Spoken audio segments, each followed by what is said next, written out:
إن الحمد لله نحمده ونستعينه ونستغفره ونعوذ بالله من شرور أنفسنا ومن سيئات أعمالنا من يهده الله فلا مضل له ومن يضلل فلا هادي له وأشهد أن لا إله إلا الله وحده لا شريك له وأشهد أن محمدًا عبده ورسوله أما بعد قال الله تبارك وتعالى في محكم تنزيل العظيم والفرقان المجيد أعوذ بالله من الشيطان الرجيم بسم الله الرحمن الرحيم يا أيها الناس اتقوا ربكم الذي خلقكم من نفس واحدة وخلق منها زوجها وبث منهما رجالا كثيرا ونساء واتقوا الله الذي تساءلون به والأرحام إن الله كان عليكم رقيبا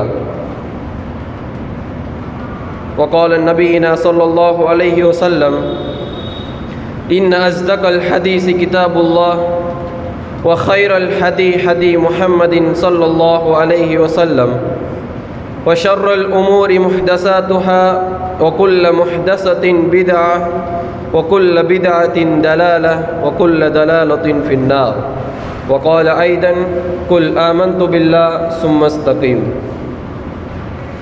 புகழும் புகழ்ச்சியும் ஏக இறைவனாகிய அல்லாஹுக்கே உரித்தாக. ஸலவாத்தும் சாந்தியும் சமாதானமும் எம்பெருமானார் முஹம்மது முஸ்தபா ஸல்லல்லாஹு அலைஹி வஸல்லம் அவர்கள் மீதும் அவர்களை அப்படியே பின்பற்றி வாழ்ந்த உத்தம சத்திய சஹாபாக்கள் தாபெயின்கள் தபோ தாபெயின்கள் மீதும் இன்னும் இந்த மார்க்கத்திற்காக பாடுபட்ட நல்ல அறிஞர்கள் மீதும் உங்கள் மீதும் என் மீதும் அல்லாஹுவின் சாந்தியும் சமாதானமும் உண்டாகட்டுமாக என்று கூறிய வண்ணம் என் உரையை ஆரம்பம் செய்கின்றேன். அல்ஹம்துலில்லாஹ், இந்த உலகத்திலே எத்தனையோ மக்கள் வழிகேட்டிலே இருக்கக்கூடிய நிலையிலே அல்லாஹ் சுப்ஹானஹு வ தஆலா நம்மை போன்ற ஒரு சிறு கூட்டத்திற்கு அவனுடைய நேரான வழியை தந்திருக்கின்றான். நாம் அல்லாஹுவை எந்த அளவிற்கு நேசிக்கின்றோமோ அதைவிட அல்லாஹ் சுப்ஹானஹு வ தஆலா நம்மை நேசிக்கக்கூடிய காரணத்தினால் இந்த இஸ்லாமிய மார்க்கத்தை நமக்கு தந்திருக்கின்றான். அப்படி அல்லாஹ் சுப்ஹானஹு வ தஆலா நமக்கு இந்த மார்க்கத்தை தரவில்லை என்று சொன்னால் நாமும் அந்த வழிகெட்ட கொள்கையிலே இருந்திருப்போம். அல்லாஹ் சுப்ஹானஹு வ தஆலா குர்ஆனிலே சொல்லும் பொழுது ஃபலௌலா ஃபதுலுல்லாஹி அலைக்கும் வ ரஹ்மத்துஹு லகுன்தும் மினல் காசிரீன், என்னுடைய கருணையும் என்னுடைய அன்பும் உங்கள் மீது இல்லாவிட்டால் நீங்கள் எல்லாம் நஷ்டவாளிகளாக இருந்திருப்பீர்கள் என்று அல்லாஹ் சுப்ஹானஹு வ தஆலா பதிவு செய்கின்றான். மற்றொரு வசனத்திலே குந்தும் அலா சஃபா ஹுஃப்ரத்தின் மினன் நார் ஃபஅன்கதகும் மின்ஹா, நீங்கள் எல்லாம் நரகத்தினுடைய விளிம்பிலே இருந்து கொண்டிருந்தீர்கள், நாம் தான் உங்களை அதிலிருந்து காப்பாற்றினோம் என்று அல்லாஹ் சுப்ஹானஹு வ தஆலா பதிவு செய்கின்றான். ஆக இந்த இஸ்லாமிய மார்க்கம் நமக்கு கிடைத்திருக்கின்றது என்று சொன்னால் அது அல்லாஹ்வினுடைய மிகப்பெரிய கிருபையாக இருக்கின்றது. அல்லாஹ்வினுடைய மிகப்பெரிய ஒரு அருட்கொடையாக நம்மீது இருக்கின்றது. ஆனால் நாம் என்ன செய்கின்றோம் என்று சொன்னால் இதை ஒரு பெரிய விஷயமாகவே கருதுவது கிடையாது. இந்த இஸ்லாமிய மார்க்கம் நமக்கு எப்படி கிடைத்தது? நம்முடைய வாப்பா உம்மா இந்த இஸ்லாமிய மார்க்கத்திலே இருந்திருப்பார்கள், அவர்களின் வழியாக நமக்கு இந்த இஸ்லாமிய மார்க்கம் கிடைத்திருக்கின்றது. இந்த இஸ்லாத்திற்காக நாம் ஏதாவது தியாகம் செய்திருப்போமா? நம்முடைய பொருளாதாரத்தையோ நம்முடைய சொத்து சுகங்களையோ நம்முடைய உயிரையோ நம்முடைய தந்தையையோ நம்முடைய தாயையோ இந்த மார்க்கத்திற்காக நாம் தியாகம் செய்திருப்போமா என்று கேட்டால் நிச்சயமாக கிடையாது. இந்த இஸ்லாமிய மார்க்கம் வளருவதற்கு மிக முக்கியமான காரணம் என்னவென்று சொன்னால் அந்த சஹாபாக்கள் செய்த தியாகம்தான் இந்த இஸ்லாமிய மார்க்கத்தை வளர்த்தது. அவர்கள் தியாகம் செய்யாமல் இருந்திருந்தால் இந்த இஸ்லாமிய மார்க்கம் இந்த அளவிற்கு வளர்ந்திருக்காது. நாம் எல்லாம் இந்த இஸ்லாமிய மார்க்கத்தை இன்று மிகவும் சர்வசாதாரணமாக நாம் பின்பற்றுகின்றோம் என்று சொன்னால், எந்த ஒரு பயமும் இல்லாமல் நாம் தொழுகின்றோம் என்று சொன்னால், நாம் நோன்பு வைக்கின்றோம் என்று சொன்னால், அதற்கு மிக முக்கியமான காரணம் அவர்கள் செய்த தியாகம். ரசூலுல்லாஹி ஸல்லல்லாஹு அலைஹி வஸல்லம் அவர்கள் இந்த இஸ்லாமிய மார்க்கத்தை அந்த காலகட்டத்திலே சொல்லும் பொழுது நிறைய சஹாபாக்கள் என்ன செய்தார்கள்? இஸ்லாமிய மார்க்கத்தை ஏற்றுக்கொண்டார்கள். அவர்கள் ஏற்றுக்கொண்ட பின்னால் அவர்களுக்கு நிறைய இன்னல்களும் துன்பங்களும் வந்தது.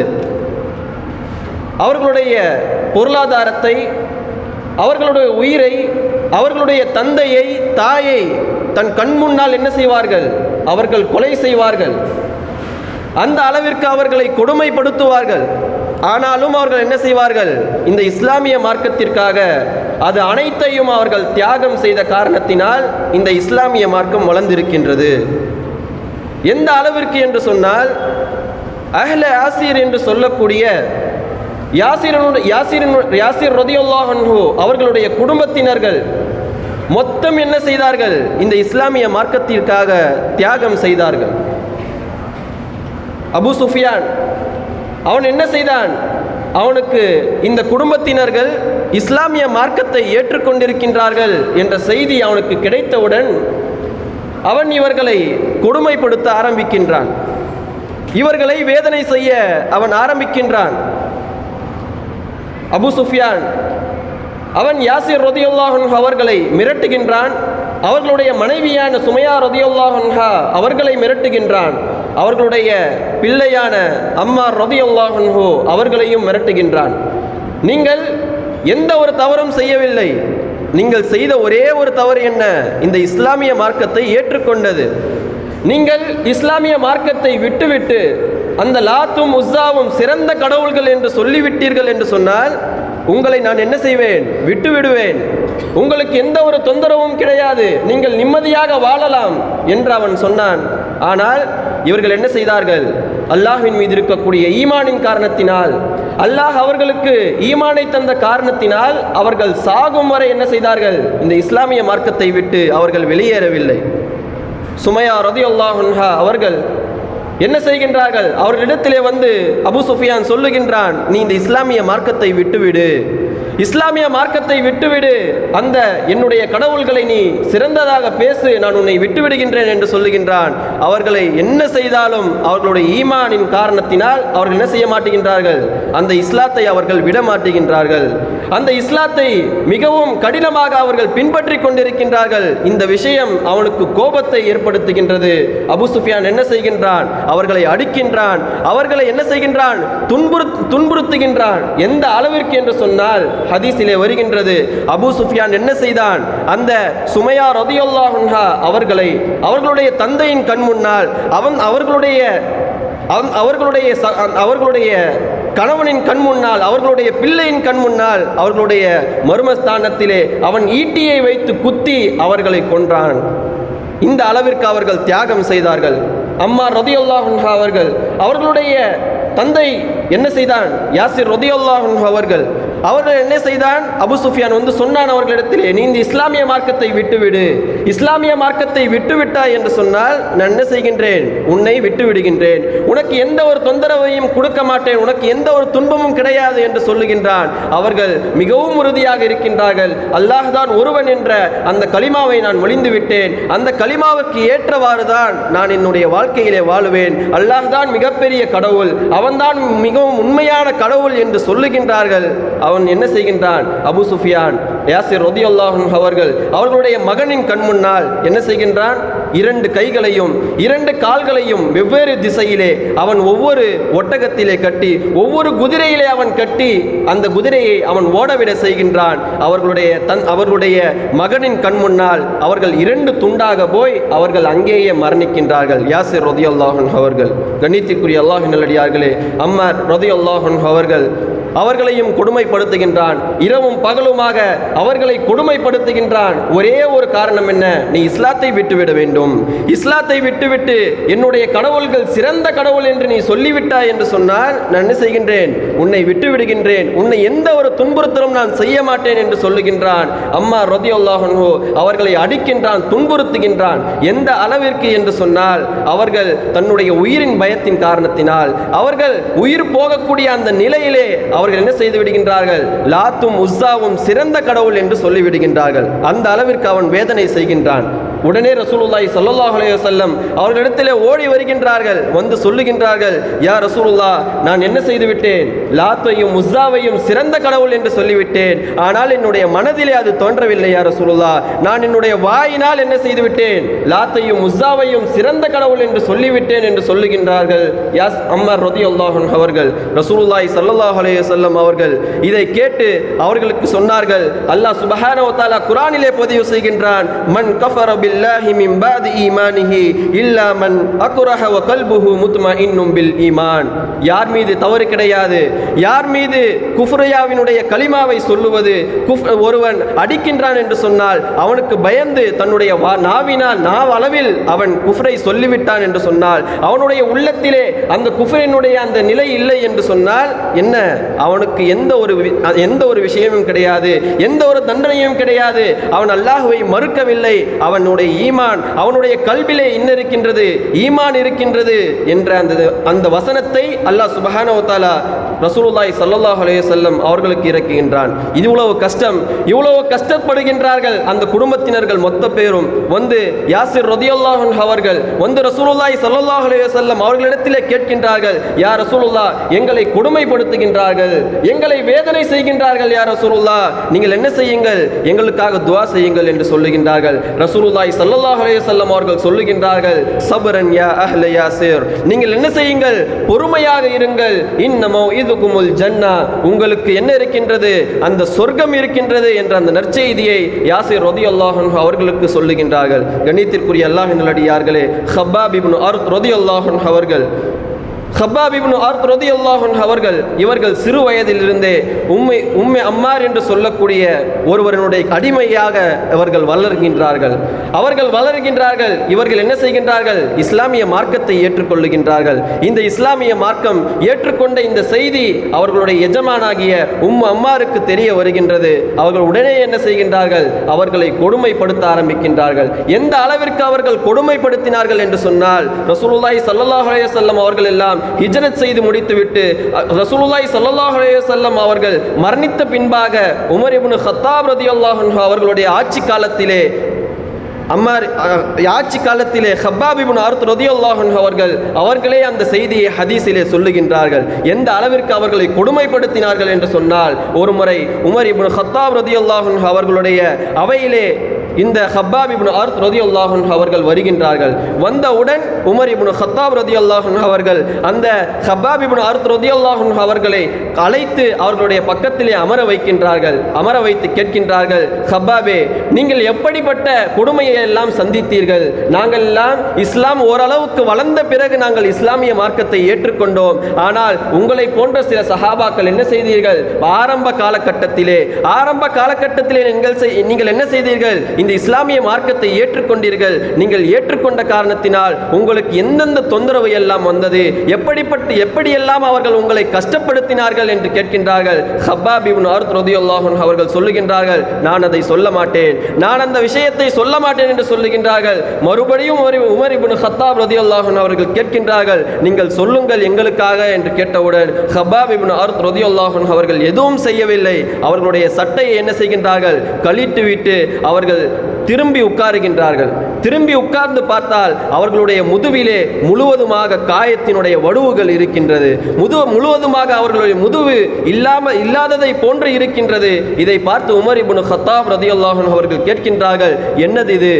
எதற்காக இப்படி உங்களுடைய முதுகு இருக்கின்றது என்று கேட்ட பொழுது அந்த ஹப்பாப் இப்னு அர்த் ரலியல்லாஹு அன்ஹு அவர்கள் சொல்லுகின்றார்கள், எப்படி நாம் இந்த காலகட்டத்திலே ஒரு சிக்கனை எடுத்து ஒரு கோழியை எடுத்து கிரில் செய்வதற்காக அந்த கோழியை வாட்டுவோமோ அதை போன்று அவர்கள் என்ன செய்வார்கள், அந்த ஹப்பாப் இப்னு அர்த் ரலியல்லாஹு அன்ஹு அவர்களை அந்த நெருப்பில் போட்டு வாட்டுவார்கள். எந்த அளவிற்கு அவர்களை கொடுமை செய்தார்கள் என்று சொன்னால், எந்த அளவிற்கு அவர்களை கொடுமை செய்தார்கள் என்று சொன்னால், அல்லாஹ் சுப்ஹானஹு வ தஆலா நாளை காஃபிர்களுக்கு சொல்லக்கூடிய அந்த தண்டனையான அந்த நரகம் என்பது எதனால் உருவானது, அது கற்களாலும் மனிதர்களாலும் உருவானது என்று சொன்னானே அல்லாஹ் சுப்ஹானஹு வ தஆலா, அந்த கற்களை என்ன செய்வார்கள், அவர்கள் கங்காக ஆக்குவார்கள். அந்த கற்களை கங்காக ஆக்கி அந்த கற்களின் மீது எண்ணெய் படுக்க வைப்பார்கள். எண்ணெய் படுக்க வைத்து அந்த கற்களிலே இரவும் பகலுமாக அவர்கள் என்னை வாட்டுவார்கள். எந்த அளவிற்கு என்று சொன்னால், என்னுடைய முதுகிலிருந்து வரக்கூடிய இரத்தத்தினால், என்னுடைய முதுகிலிருந்து வரக்கூடிய சலத்தினால் என்னவாகும், அந்த கற்கள் அணைந்து போய்விடும். ஆனால் அவர்களுடைய மனது உருகாது. அவர்கள் என்னை மறுபடியும் அதே போன்று அவர்கள் கொடுமை செய்து கொண்டே இருப்பார்கள். அந்த அளவிற்கு நாங்கள் கொடுமையை அனுபவித்தோம் என்று ஹப்பாப் இப்னு அர்த் ரலியல்லாஹு அன்ஹு அவர்கள் அறிவிக்கின்றார்கள். கண்ணியத்திற்குரிய அல்லாஹ்வின் நல்லடியார்களே, இப்படி அவர்கள் கஷ்டப்பட்டு ரசூலுல்லாஹி ஸல்லல்லாஹு அலைஹி வஸல்லம் அவர்களிடத்திலே வருகின்றார்கள். வந்து சொல்லுகின்றார்கள், யா ரசூலுல்லாஹ், நாங்கள் இவ்வளவு கஷ்டப்படுகின்றோம் யா ரசூலுல்லாஹ், இந்த அளவிற்கு நாங்கள் கஷ்டப்படுகின்றோம் யா ரசூலுல்லாஹ் என்று சொல்லும் பொழுது, அந்த அப்படிப்பட்ட தியாகத்தை செய்த சஹாபாக்களை பார்த்து ரசூலுல்லாஹி ஸல்லல்லாஹு அலைஹி வஸல்லம் அவர்கள் சொல்லுகின்றார்கள், அம் ஹஸிப்தும் அன் தத்ஹுலுல் ஜன்னத வலம்மா யஅதீகும் மஸலுல் லதீன خلوا من قبلكم مستهم البأساء والضراء حتى يكون الرسول والذين آمنوا معه متى نصر الله. அல்லாஹ் சுப்ஹானஹு வ தஆலா ஒரு வசனத்தை இறக்குகின்றான் ரசூலுல்லாஹி ஸல்லல்லாஹு அலைஹி வஸல்லம் அவர்களுக்கு. அவர்கள் கேட்கின்றார்கள், ரசூலுல்லாஹி ஸல்லல்லாஹு அலைஹி வஸல்லம் அவர்கள் இந்த வசனத்தை ஓதி காண்பிக்கின்றார்கள். அம் ஹஸிப்தும் அன் தத்ஹுலுல் ஜன்னah, நீங்கள் எல்லாம் சொர்க்கத்தில் மிகவும் எளிதாக நீங்கள் நுழைந்து விடலாம் என்று நீங்கள் நினைத்துக் கொண்டிருக்கின்றீர்களா? சொர்க்கத்திலே நுழைவது அவ்வளவு பெரிய ஈஸியான காரியம் கிடையாது. நீங்கள் எல்லாம் கஷ்டப்படுகின்றீர்கள் என்று சொன்னால், உங்களுடைய கஷ்டத்தை விட நமக்கு முன்னால் இருந்த சமுதாயம் எவ்வளவோ கஷ்டப்பட்டு இருக்கின்றார்கள். அவர்களை பசி பட்டினி அவர்களை பிடித்துக் கொண்டது. இன்னும் அவர்களை பூகம்பம் அவர்களை பிடித்துக் கொண்டது. ஹத்தா யகூலர் ரசூல் வல்லதீன ஆமனு மாஹு, எந்த அளவிற்கு என்று சொன்னால், அல்லாஹ்வினால் இறக்கப்பட்ட அந்த தூதர்களும் அவர்களுடன் இருப்பவர்களும் அவர்கள் அல்லாஹ்விடத்திலே துஆ செய்கின்றார்கள். மத்தா நஸ்ருல்லாஹ், அல்லாஹ் யா அல்லாஹ் எங்களுக்கு எப்பொழுது உதவி வரும் என்று அவர்கள் துஆ செய்யக்கூடிய அளவிற்கு அவர்கள் என்ன செய்கின்றார்கள், அப்படிப்பட்ட கஷ்டங்களை எல்லாம் அனுபவித்தார்கள் என்று சொல்லுகின்றார்கள் ரசூலுல்லாஹி ஸல்லல்லாஹு அலைஹி வஸல்லம் அவர்கள். கண்ணியத்திற்குரிய அல்லாஹ்வின் நல்லடியார்களே, நாம் எந்த அளவிற்கு இவர்களுடைய வரலாற்றை படிக்க வேண்டும் என்று சொன்னால், அபூ ஹுரைரா ரலியல்லாஹு அன்ஹு அவர்களை பற்றி அவர்களுடைய பெயரை கேட்டாலே நிறைய பேருக்கு என்ன ஞாபகம் வரும், ஹதீஸ் கிதாபுகள் தான் ஞாபகம் வரும். எந்த ஒரு மனிதரும் ஹதீஸ் கிதாபுகளை இவருடைய பெயர் இல்லாமல் என்ன செய்ய முடியாது, படிக்கவே முடியாது என்று சொல்லக்கூடிய அளவிற்கு அபூ ஹுரைரா ரலியல்லாஹு அன்ஹு அவர்கள் எத்தனையோ ஹதீசுகளை, மிகவும் நிறைய ஹதீசுகளை அறிவித்த சஹாபாக்களிலே அபூ ஹுரைரா ரலியல்லாஹு அன்ஹு அவர்கள் 5000க்கும் மேற்பட்ட ஹதீசுகளை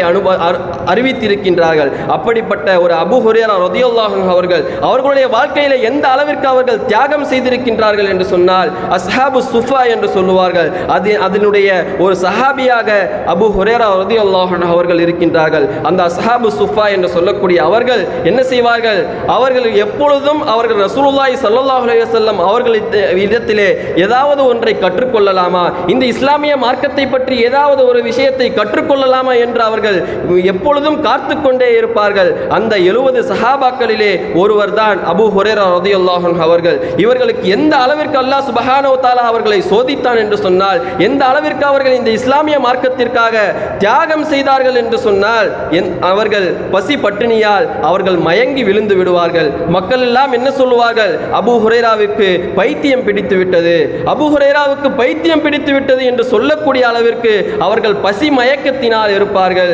எந்த அளவிற்கு அவர்களுக்கு பசி எடுக்கும் என்று சொல்லி ஒரு ஹதீஸிலே வருகின்றது, ஒரு முறை அபூ ஹுரைரா ரலியல்லாஹு அன்ஹு அவர்களுக்கு மிகவும் பசிக்கின்றது. அவர்கள் என்ன செய்கின்றார்கள், சஹாபாக்களை பார்த்து யாரிடத்திலும் போய் கையேந்தி அவர்கள் என்ன செய்யவில்லை, எதையும் கேட்கவில்லை. அவர்கள் என்ன செய்யவில்லை, எதையும் கேட்கவில்லை. அபூபக்கர் சித்திக் ரலியல்லாஹு அன்ஹு அவர்கள் வருகின்றார்கள். வந்தவுடன் அவர்களிடத்திலே சென்று சொல்லுகின்றார்கள், அபூபக்கர் சித்திக் ரலியல்லாஹு அன்ஹு அவர்களே, எனக்கு குர்ஆனுடைய சில வசனங்களை ஓதி காண்பியுங்கள், குர்ஆனுடைய சில வசனங்களை ஓதி காண்பியுங்கள் என்று சொல்லுகின்றார். அதே ஹதீஸிலே அபூ ஹுரைரா ரலியல்லாஹு அன்ஹு அவர்கள் அறிவிக்கின்றார்கள், எனக்கு அபூபக்கர் சித்திக் ரலியல்லாஹு அன்ஹு அவர்களை விட அதிகமாக குர்ஆன் தெரியும். நான் ஏன் அவர்களிடத்திலே சென்று சொன்னேன் என்று சொன்னால், அவர் என்னுடைய நிலைமையை பார்த்து எனக்கு ஏதாவது உண்ணுவதற்கு கொடுப்பார் என்பதற்காக, எனக்கு ஏதாவது சாப்பிடுவதற்கு கொடுப்பார் என்பதற்காக நான் வேண்டுமென்றே என்ன செய்தேன், அபூபக்கர் சித்திக் ரலியல்லாஹு அன்ஹு அவர்களிடத்திலே சென்று சொன்னேன், எனக்கு குர்ஆனை ஓதி காண்பீங்கள் என்று. அபூபக்கர் சித்திக் ரலியல்லாஹு அன்ஹு அவர்கள் அதை புரிந்து கொள்ளாமல் எனக்கு குர்ஆனை ஓதிவிட்டு சென்றார், குர்ஆனை ஓதி காண்பித்து சென்றார். அடுத்ததாக உமர் இப்னு கத்தாப் ரலியல்லாஹு அன்ஹு அவர்கள் வந்தார்கள். அவரிடத்திலும் சென்று நான் கேட்டேன், எனக்கு குர்ஆனிலே ஏதாவது ஒரு வசனத்தை ஓதி காண்பியுங்கள் என்று கேட்டேன். அவரும் என்ன செய்தார், அவருடைய வீட்டிற்கு அழைத்து சென்றார். அழைத்து சென்று எனக்கு அந்த குர்ஆனுடைய வசனத்தை, அந்த குர்ஆனை தொடர்ந்து அந்த குர்ஆனுடைய வசனத்தை அவர் ஓதி காண்பித்தார். பின்பு அவருடைய வீட்டிலே எதுவும் இல்லாத காரணத்தினால் என்னை அப்படியே மறுபடியும் அனுப்பி வைத்து விட்டார். நான் அதே நிலையிலே, அந்த பசியினுடைய நிலையிலே ரசூலுல்லாஹி ஸல்லல்லாஹு அலைஹி வஸல்லம் அவர்களிடத்திலே வந்தேன். வந்து சொன்னேன், யா ரசூலுல்லாஹ், எனக்கு என்னுடைய முகத்தை பார்த்தவுடன் ரசூலுல்லாஹ் என்ன செய்து விட்டார்கள், நான் பசியோடு இருக்கின்றேன் என்று அவர்கள் எண்ணிக்கொண்டார்கள், அவர்கள் கண்டறிந்து விட்டார்கள் என்று அபூ ஹுரைரா ரலியல்லாஹு அன்ஹு அவர்கள் அறிவிக்கின்றார்கள். கண்ணியத்திற்குரிய அல்லாஹ்வின் நல்லடியார்களே, இப்படிப்பட்ட தியாகங்களை சஹாபாக்கள் செய்திருக்கின்றார்கள். இப்படிப்பட்ட தியாகங்களை சஹாபாக்கள் எதற்காக செய்தார்கள் என்று சொன்னால், நாம் இன்றைக்கு இஸ்லாமிய மார்க்கத்திலே இருக்க வேண்டும், இந்த இஸ்லாமிய மார்க்கம் உலக அளவிலே பரவ வேண்டும் என்பதற்காக சஹாபாக்கள் அப்படிப்பட்ட தியாகத்தை செய்திருக்கின்றார்கள். கண்ணியத்திற்குரிய அல்லாஹ்வின் நல்லடியார்களே, அபூ உபைதா பின் ஜர்ராஹ் ரலியல்லாஹு அன்ஹு அவர்கள் எப்படிப்பட்ட ஒரு நபித்தோழர் என்று சொன்னால், எந்த அளவிற்கு அவர் தியாக மனப்பான்மையுடன் இருந்திருக்கின்றார் என்று சொன்னார். இந்த இஸ்லாமிய மார்க்கத்திற்கு ஒன்று வந்துவிட்டது என்று சொன்னால், இந்த இஸ்லாமிய மார்க்கத்தை ஒரு மனிதர் எதிர்க்கின்றார் என்று சொன்னால், அது அவருடைய தந்தையாக இருந்தாலும் அவர் பார்க்கவில்லை. பத்ர் போர் நடக்கின்றது, பத்ர் போர் நடக்கின்றது. அப்பொழுது அவருடைய வாளுக்கு அடியிலே ஒரு முதியவரினுடைய தலை வருகின்றது. அப்பொழுது அவர் முதலாவது தடவையாக அந்த முதியவரை விட்டு விடுகின்றார், வெட்டாமல் விட்டு விடுகின்றார். இரண்டாவது முறையும் அவர் என்ன செய்கின்றார், அந்த முதியவரினுடைய தலை அவருடைய வாளுக்கு அடியிலே வருகின்றது. இரண்டாவது முறையும் என்ன செய்கின்றார், அவர் விட்டு விடுகின்றார். மூன்றாவது முறை வருகின்றது, அவர் கலிமாவை சொல்லி அஷ்ஹது அல்லா இலாஹ இல்லல்லாஹ் என்று சொல்லி அந்த தலையை அவர் அறுக்கின்றார். அந்த தலை துண்டிக்கப்படுகின்றது. அதன் பிறகு சஹாபாக்கள் எல்லாம் அந்த சஹாபாக்கள் எல்லாம் அபூ உபைதா பின் ஜர்ராஹ் ரலியல்லாஹு அன்ஹு அவர்களை பற்றி சொல்லுகின்றார்கள். யார் அந்த முதியவர் என்று சொன்னால், அபூ உபைதா பின் ஜர்ராஹ் ரலியல்லாஹு அன்ஹு அவர்களுடைய தந்தையின் கழுத்துதான் அந்த சஹாபாக்களுடைய அந்த வாளுக்கு கீழே 2 முறை வந்தது. அவர்கள் அந்த தந்தையின் பாசத்தின் காரணமாக 2 முறை விட்டுவிட்டார். மூன்றாவதாக அந்த தந்தையினுடைய கழுத்து அவருடைய வாளுக்கு கீழே வந்தது. அவர் அந்த கழுத்தை துண்டித்து விட்டார் என்று சஹாபாக்கள் எல்லாம் சொல்லுகின்றார்கள். கண்ணியத்திற்குரிய அல்லாஹ்வின் நல்லடியார்களே, எந்த அளவிற்கு என்று சொன்னால், ரசூலுல்லாஹி ஸல்லல்லாஹு அலைஹி வஸல்லம் அவர்கள் இந்த அபூ உபைதா பின் ஜர்ராஹ் ரலியல்லாஹு அன்ஹு அவர்களை பார்த்து சொல்லுகின்றார்கள், உங்களை பற்றி அல்லாஹ் சுப்ஹானஹு வ தஆலா குர்ஆனிலே ஒரு வசனம் இறக்குகின்றான். என்ன வசனம் என்று சொன்னால், லா தஜிது கௌமன் யுமினூன பில்லாஹி வல் யௌமில் ஆகிர் யுவாதுன மன் ஹாதல்லாஹ வ ரசூலஹு வலவ் கானூ ஆபாஅஹும் அவ் அப்னாஅஹும் அவ் இக்வானஹும் அவ் அஷீரத்தஹும் உலாயிக கதப ஃபீ குலூபிஹிமுல் ஈமான். அல்லாஹ்வையும் இறுதி நாளையும் நம்பக்கூடிய ஒரு சமுதாயத்தினர் எப்படி இருப்பார்கள் என்று அல்லாஹ் சுப்ஹானஹு வ தஆலா சொல்லுகின்றான். அவர்கள் அல்லாஹ்வையும் அவனது தூதரையும் பகைத்துக் கொண்டவர்களை ஒருபொழுதும் அவர்கள் நேசிக்க மாட்டார்கள். எந்த அளவிற்கு என்று சொன்னால், வலவ் கானூ ஆபாஅஹும் அவர்களுடைய தந்தையாக இருந்தாலும் சரி, அவ் அப்னாஅஹும் அவர்களுடைய பிள்ளைகளாக இருந்தாலும் சரி, அவ் இக்வானஹும் அவர்களுடைய சகோதரர்களாக இருந்தாலும் சரி, அவர்கள் இஸ்லாமிய மார்க்கத்தை எதிர்க்கின்றார்கள் என்று சொன்னால்,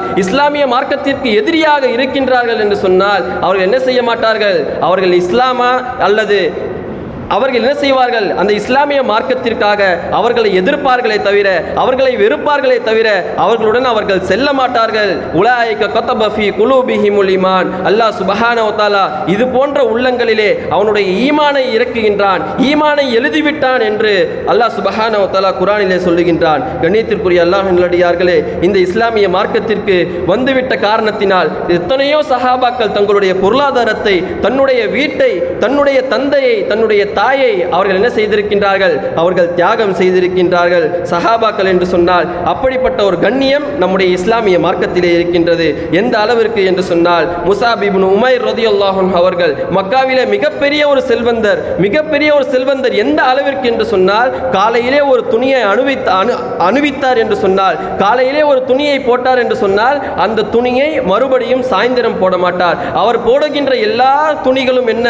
மிகவும் காஸ்ட்லியான துணி. அவர் அடிக்கக்கூடிய அத்தர் எந்த அளவிற்கு காஸ்ட்லியாக இருக்கும் என்று சொன்னால், அவர் ஒரு தெரு வீதியிலே வந்துவிட்டு சென்றார் என்று சொன்னால், அவர் ஒரு கடை வீதிக்கு சென்று விட்டு வந்தார் என்று சொன்னால், பின்னாடி வரக்கூடியவர்கள் வந்து கேட்பார்கள், இந்த தெருவிலே முஸாப் இப்னு உமைர் ரலியல்லாஹு அன்ஹு அவர்கள் சென்றார்களா? அந்த அளவிற்கு அவர்கள் என்ன செய்தார்கள்? வசதியாக வாழ்ந்து கொண்டிருந்தார்கள். அப்படிப்பட்ட முஸாப் இப்னு உமைர் ரலியல்லாஹு அன்ஹு அவர்கள் இஸ்லாமிய மார்க்கத்தை ஏற்றுக்கொண்ட காரணத்தினால் அவர்களிடத்திலிருந்து எல்லா வசதிகளும் பிடுங்கப்படுகின்றது. அவர்களுடைய தாய் என்ன செய்கின்றார்கள்? உனக்கு எதுவும் கிடையாது, நீ இஸ்லாமிய மார்க்கத்தை விட்டுவிட்டாய் என்று சொன்னால் நான் உனக்கு எல்லாவற்றையும் தருகின்றேன், நீ சொகுசாக வாழலாம், நீ என்ன செய்யலாம், மிகவும் நிம்மதியாக நீ வாழலாம். அப்படி இல்லை என்று சொன்னால் என்னுடைய சொத்துக்களை எல்லாம் நீ அனுபவிக்க முடியாது. நீ போடக்கூடிய துணிகள், நீ பூசக்கூடிய அத்தர்கள் எதுவும் நீ என்ன செய்ய முடியாது. நீ எல்லாவற்றையும் என்னிடத்திலே கொடுத்துவிட்டு நீ இஸ்லாமிய மார்க்கத்திற்காக சென்றுவிடு என்று சொல்லுகின்றார்கள். அனைத்தையும் முஸாப் இப்னு உமைர் ரலியல்லாஹு அன்ஹு அவர்கள் கொடுத்துவிட்டு இஸ்லாமிய மார்க்கத்திற்காக வருகின்றார்கள். எந்த அளவிற்கு அல்லாஹ் சுப்ஹானஹு வ தஆலா அவர்களை சோதித்தான் என்று சொன்னால், அவர்களுடைய மரண தருவாயிலே அவர்கள் மரணிக்கின்றார்கள். அவர்களை கஃனிடுவதற்காக அவர்களிடத்திலே துணி கிடையாது. யார் அவர்? மிகப்பெரிய செல்வந்தர். ஒரு துணியை போட்டால் மறுபடியும் சாயந்தரம் அந்த துணியை போட மாட்டார் என்று சொல்லக்கூடிய அளவிற்கு, அந்த அளவிற்கு செல்வந்தரிடத்திலே அவருடைய மரண தருவாயிலே அவரிடத்திலே ஒரு கஃனிடுவதற்கு கூட துணி கிடையாது. சஹாபாக்கள் சொல்லுகின்றார்கள், நான் அவர்களை கஃனிடுவதற்கு சென்றோம். அவர்கள் என்ன செய்தார்கள்? அவர்களுடைய தலையை மூடினோம், அவர்களுடைய கால்கள் தெரிந்தது. அவர்களுடைய காலை மூடினோம், அவர்களுடைய தலைகள் திறந்தது. அந்த அளவிற்கு சிறிய துணியாக அது இருந்தது அந்த கஃன் துணி. நாங்கள் என்ன செய்தோம்? அந்த உஹது போரிலே இருக்கக்கூடிய, உஹது மைதானத்திலே இருக்கக்கூடிய புற்களை வைத்து அவர்களுடைய காலை மூடி அவர்களை தஃபன் செய்தோம் என்று ஹதீஸிலே வருகின்றது. கண்ணியத்திற்குரிய அல்லாஹ்வின் நல்லடியார்களே, இது போன்ற வரலாறுகளை சொல்லக்கூடிய காரணம் என்ன? நாம் கேட்டுவிட்டு அவர்கள் இவ்வளவு கஷ்டப்பட்டார்களா என்று ஒரு செய்தியாக கேட்டுவிட்டு செல்லாமல், அவர்கள் இவ்வளவு தியாகம் செய்த காரணம் என்ன, எதனால் அவர்கள் தியாகம் செய்திருக்கின்றார்கள் என்று நாம் பார்க்க வேண்டும். அவர்கள் தியாகம் செய்த காரணம் என்ன? அவர்களுக்கு குர்ஆன் புரிந்தது. அல்லாஹ் சுப்ஹானஹு வ தஆலா என்ன செய்தான்? அவர்களுக்கு குர்ஆனை இறக்கி வைத்தான். அந்த குர்ஆனை அவர்கள் மனதில் ஏற்ற காரணத்தினால், அந்த குர்ஆனை அவர்கள் புரிந்து கொண்ட காரணத்தினால், இந்த உலகம் என்பது சாதாரண விஷயம்.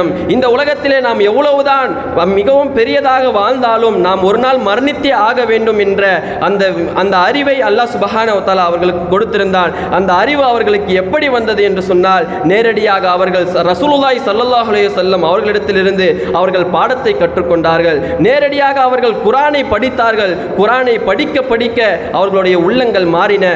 குர்ஆனை படிக்க படிக்க அவர்கள் என்ன செய்தார்கள்? அவர்களுடைய வாழ்க்கையிலே மாற்றங்கள் ஏற்பட்டது. எதுவுமே இந்த உலகத்தில் தேவை கிடையாது, நாம் அந்த ஆகிரத்துக்காக வாழ வேண்டும் என்ற மனநிலையிலே அவர்கள் வந்துவிட்டார்கள். எந்த அளவிற்கு என்று சொன்னால், அவர்கள் என்ன செய்தார்கள்? மக்காவிலே இருக்கின்றார்கள். மக்காவிலிருந்து அவர்களை அடித்து துரத்துகின்றார்கள். அவர்கள் ஹிஜ்ரத் செய்து என்ன செய்கின்றார்கள்? மதினாவிற்கு செல்லுகின்றார்கள். ஒளிந்து ஒளிந்து அவர்கள் என்ன செய்தார்கள்? மதினாவிற்கு சென்றார்கள். மதினாவிற்கு செல்லும் பொழுது அந்த முஹாஜிரின்களிடத்திலே எந்த ஒரு சொத்துக்களும் கிடையாது, எந்த ஒரு சுகங்களும் கிடையாது. எல்லா விதமான சொத்துக்களையும் அவர்கள் என்ன செய்தார்கள்? அந்த மக்காவிலேயே அவர்கள் விட்டுவிட்டு தான் மதினாவிற்கு வந்தார்கள்.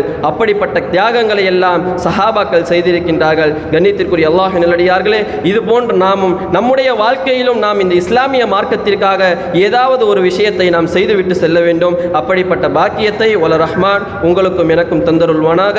வாஹிரு தஅவானா அல்ஹம்துலில்லாஹி ரப்பில் ஆலமீன். பாரக்கல்லாஹு லனா வ லக்கும் ஃபில் குர்ஆனில் மஜீத் வ நஃபஅனா வ இய்யாக்கும் ஃபில் ذிக்ரில் ஹமீத். இன்னஹு தஆலா ஜவாதுன் கரீம் மலிக்குன் பர்ருர் ரவுஃபுர் ரஹீம் வ ரப்புன் ஹலீம்.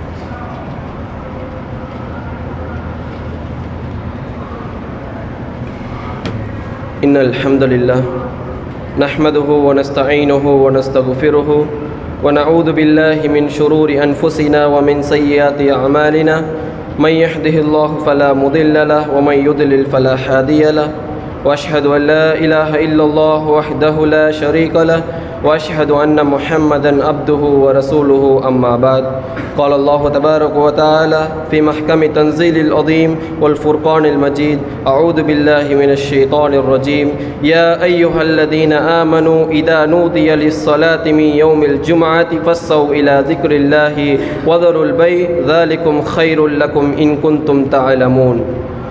கண்ணியத்திற்குரிய எல்லாம் அல்லாஹ்வின் நல்லடியார்களே, அல்லாஹ் சுப்ஹானஹு வ தஆலா குர்ஆனிலே கூறுகின்றான், யா அய்யுஹல்லதீன ஆமனூ, ஈமான் கொண்டவர்களே, உங்கள் மீது அந்த ஜும்மாவுக்கு உங்களை அழைக்கப்பட்டது என்று சொன்னால் உங்களுக்கு வியாபாரம் என்பது தடை செய்யப்பட்டதாக இருக்கின்றது.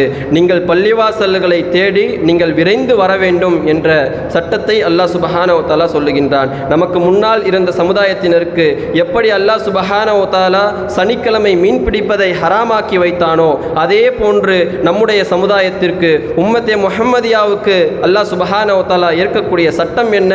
அவர்கள் ஜும்மாவுடைய நாளிலே எந்த ஒரு வியாபாரத்தையும் செய்யக்கூடாது. ஜும்மாவுடைய அழைப்பு அவர்களுக்கு விடுக்கப்பட்டது என்று சொன்னால் என்ன செய்ய வேண்டும்? அவர்கள் ஜும்மாவுக்கு முக்கியத்துவம் கொடுத்து அவர்கள் பள்ளிவாசலின் பக்கம் வர வேண்டும். நாம் எந்த அளவிற்கு காலகட்டத்தில் இருக்கின்றோம் என்று சொன்னால் நமக்கு எல்லாருக்கும் தெரியும் ஜும்மாவுடைய நேரம் என்ன.